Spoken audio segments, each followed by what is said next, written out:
میں نے کالم پڑھا، کالم نگار نے اپنے گورے کولیگ سے پوچھا کہ تم مسلمان کیوں نہیں ہو جاتے؟ اس نے مسکرا کر جواب دیا، تم مجھے کوئی اچھی سی reason they do, then I will accept Islam, میں اسلام قبول کر لوں گا۔ تو وہ کہتے ہیں کہ میں نے اسے اسلام کی حقانیت اور نبی کریم صلی اللہ علیہ وآلہ وسلم کی زندگی کے بارے میں بے شمار واقعات سنائے۔ میں نے ان لوگوں کا حوالہ بھی دیا جو عیسائیت، یہودیت، بدھزم اور ہندو مت چھوڑ کر مسلمان ہوئے تھے۔ میں نے اسے یہ بھی بتایا کہ تم مسلمان ہونے کے بعد سیدھا جنت میں جاؤ گے، اور بڑی توجہ سے وہ میری بات سنتا رہا۔ میں خاموش ہوا تو اس نے ہنس کر کہا، ہماری کمپنی میں 2 درجن مسلمان ہیں، تم مجھے کسی ایک کا حوالہ دو جس کو دیکھ کر میں مسلمان ہو جاؤں۔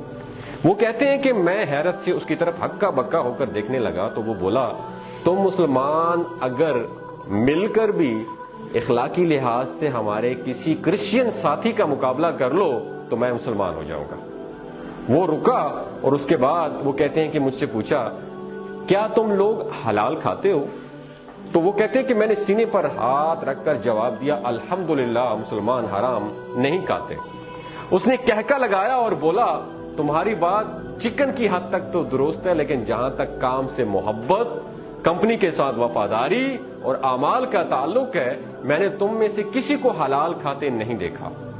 دفتر آنے کا وقت 9 بجے اور چھٹی کا وقت 5 بجے ہے، لیکن تم لوگ ہمیشہ 5-10 منٹ لیٹ آتے ہو اور جلدی نکل جاتے ہو، جبکہ میں روزانہ 8:45 بجے دفتر پہنچتا ہوں، اپنا سامان ڈیسک سیٹ کرتا ہوں، کوٹ اتار کر لٹکاتا ہوں، لیپ ٹاپ آن کرتا ہوں اور ٹھیک 9 بجے کام سٹارٹ کر دیتا ہوں۔ میں شام 5:30 بجے دفتر سے نکلتا ہوں، آدھا گھنٹہ اپنی چیزیں سمیٹتا ہوں، میز اور ڈیسک صاف کرتا ہوں، کرسیاں سیدھی کرتا ہوں، پردے سیدھے کرتا ہوں، لائٹس آف کرتا ہوں، دروازے لاک کرتا ہوں اور پھر دفتر سے نکلتا ہوں، جبکہ تم لوگ 4 بجے کام بند کر دیتے ہو اور گھنٹہ ٹہل کے گزارتے ہو اور ڈیسک صاف کیے بغیر اور اپنی چیزیں سمیٹے بغیر نکل جاتے ہو۔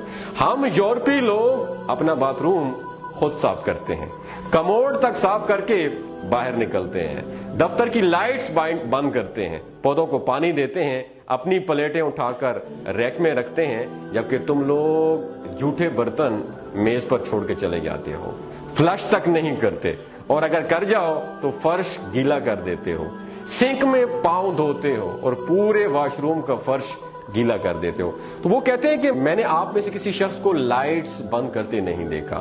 آپ کے لوگوں کے ڈیسک پر پورا ایک میس ہوتا ہے، دسترخوان ہوتا ہے، کوئی چیز ترتیب سے نہیں ہوتی ہے۔ آپ لوگوں کے لباس پر بھی سلوٹیں ہوتی ہیں اور ہاتھ بھی گیلے ہوتے ہیں۔ آپ لوگ دوسروں کی طرف دیکھ کر مسکرانا بھی جرم سمجھتے ہو۔ کام لٹکانا آپ لوگوں کی عادت ہے اور کام کے دوران گپ لگانا آپ لوگوں کا مشغلہ ہے۔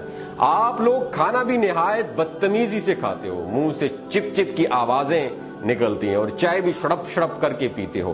ہم یورپی لوگ کسی کی پیٹھ پیچھے باتیں نہیں کرتے جب تک کہ آپ لوگ سارا دن دوسروں کے نقص نکالتے رہتے ہو۔ ہم خوراک اور ادویات میں ملاوٹ نہیں کرتے۔ آپ یورپ کی کسی بھی جگہ سے کھانے کی چیز خرید لیں، وہ خالص ہوگی اور ڈبے میں وہی کچھ ہوگا جو اس کے باہر لکھا ہے۔ ہم لوگ ایکسپائری ڈیٹ کے بعد خوراک کی کوئی چیز فروخت نہیں کرتے۔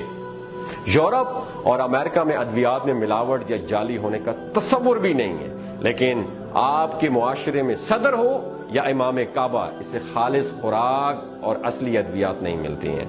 وہ رکا اور پھر بولا کہ میں نے تم لوگوں کو کبھی پڑھتے ہوئے بھی نہیں دیکھا۔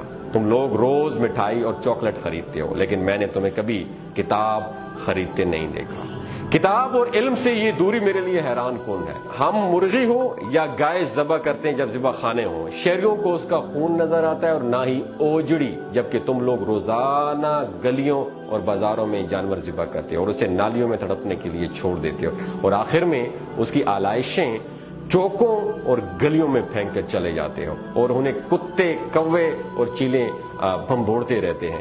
تم تنور پر چلے جاؤ یا قصاب کی دکان پر، وہاں مکھیاں اور کاکروچ تمہیں ویلکم کریں گی۔ تم اپنے مولوی حضرات کو دیکھ لو، ان کا لباس گندا، حلیہ بے پرواہ اور پیٹ حدیں کراس کرتا ہوا نظر آئے گا۔ سوال یہ ہے کہ جو شخص اپنے 6 فٹ کے قد پر اسلام نافذ نہیں کر سکا، اس سے مجھے کتنا ایمان مل جائے گا؟ اور آخری بات، کیا تمہارے معاشرے